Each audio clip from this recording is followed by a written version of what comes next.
Jesus in the midst of transgressors, in the midst of a crowd of folk. And no doubt, the Bible bears us out, some of these people were the same ones that he had blessed, fed, gotten out of trouble, healed from sickness and infirmity. Some of these same folk he had cast demons out of. Same folk in this crowd. Now they're mocking him. They're reviling him, talking real bad to him. Well, early on in scripture they were begging him, asking him to do this and to do that. And now here they're at the foot of the cross. The scribes and the Sadducees and the Pharisees, and they talking to him, and they walking by him and shaking the finger and shaking the head and rattling off at the mouth. Some of us know folk like this, don't we? Can't wait till we get in a predicament to where they just been waiting in line, where they can shake their fingers and shake their head out. Tell us, see, you didn't have nothing to begin with. They ain't got nothing, girl. They didn't have nothing to begin with. All that flipping, flopping, and all that praising and stuff. And see, that wasn't all real. If you listen to that stuff, then you're subject to believe what they tell you. But if you were doing it, and yeah, it takes all of that. Sometimes to get through what you're going through. See, it takes all of that and then much more. When you know that you're trusting God and you gotta hold on. Well, you didn't get it like that. Let me see if I can put it to you like this. Maybe you'll get it like this. You're moving along in situations and things are going fine. God is blessed.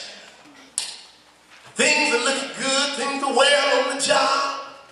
Things are fine at home. Marriage is going great. Children obedient, doing what they're supposed to do, making good grades. You planning for tomorrow. But then God lifts the hedge of protection.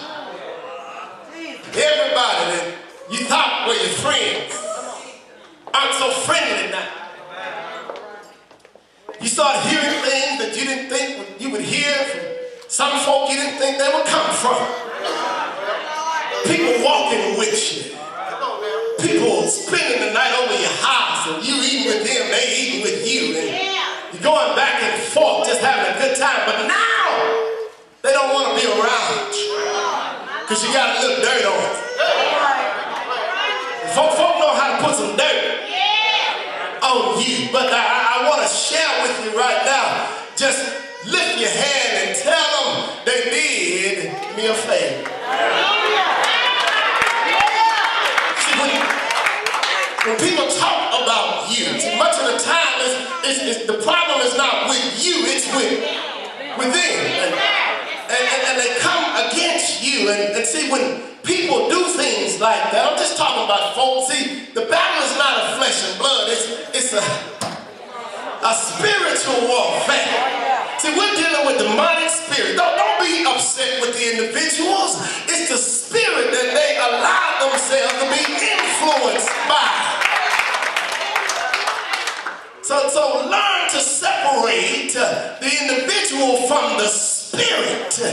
So you won't judge the individual, but judge the influence that controls them. So what I'm trying to tell you is this. When people come against you, or you think they're coming against you, they're doing you.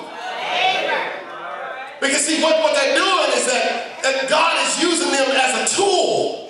We used to look at things like this bad. Why are they talking about me like that? Why are they looking at me like that? Why would they say something like that? Why would they hang my name out on the billboards of life like that? Well, see, people are doing you a favor because see, if they didn't talk about you like they were doing, if they didn't persecute you like they were doing,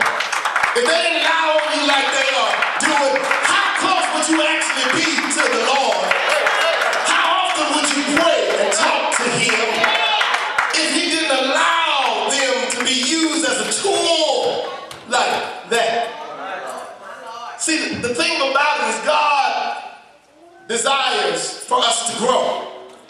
And he can use anybody and anything to help grow us. Somebody recently been laid off their job. If you were praising him and worshiping him in spirit and in truth before your job incident happened, then I entrust that you'll still be doing the same thing. Because the one that gave you that job, don't you know he's able to see you through until he decides when to give you another job? So all I did was do you a young women. That young man you thought you were in love with.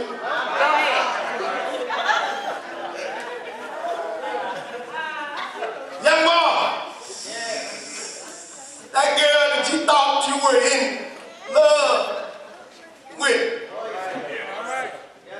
Y'all know what I'm talking about. The woman we used to write down. Send it back out. It comes back. I love you, but you love me. Check yes or no.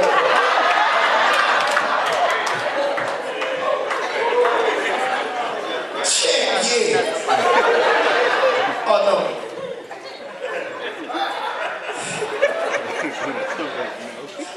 Don't trust that. Because along the way, anybody could have checked that off.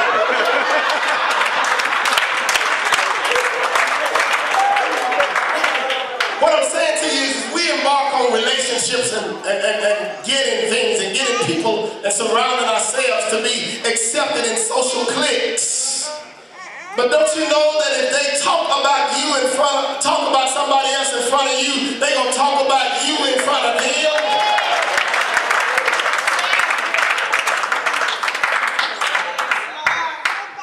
They're only doing what to you? Doing you a...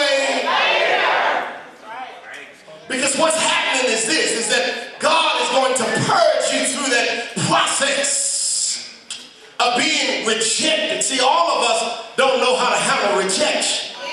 Jesus knows how to handle rejection. See, betrayal comes from true love. If you didn't love truly or deeply, you wouldn't understand what betrayal is. Jesus knew what betrayal was. Therefore, he understood rejection because he loved deeply. And in order for him to teach us as the example he was, he had to go through that thing of being persecuted, of being hated and despised, even after feeding folk, even after blessing them, even after healing them. And all they were doing was doing him a favor. They kept Jesus. Did you not know they kept Jesus focused? Because he knew their heart. He knew what they were on the inside. Folk will come to you with all kind of faces. Masquerade. Well, what's going to happen when the mask come off? I shared a story with you so often times I like to share it with you again. Well, a little boy had a parrot.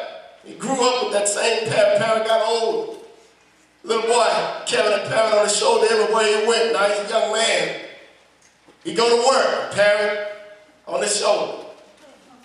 He introducing everybody at work to the parrot on his shoulder. The parrot reciprocate, say the name. Young man, go to the store, see some folk that he saw at work. Young man, we go to the nightclub. Parrot, see the folk on the young man's shoulder. Young man, go to church on Sunday morning. See the folk, meet them, say their name. And the young man asked the parrot one day, why won't you recall these folk names when we go to these different places? And the parrot said, same folk, same folk, same folk.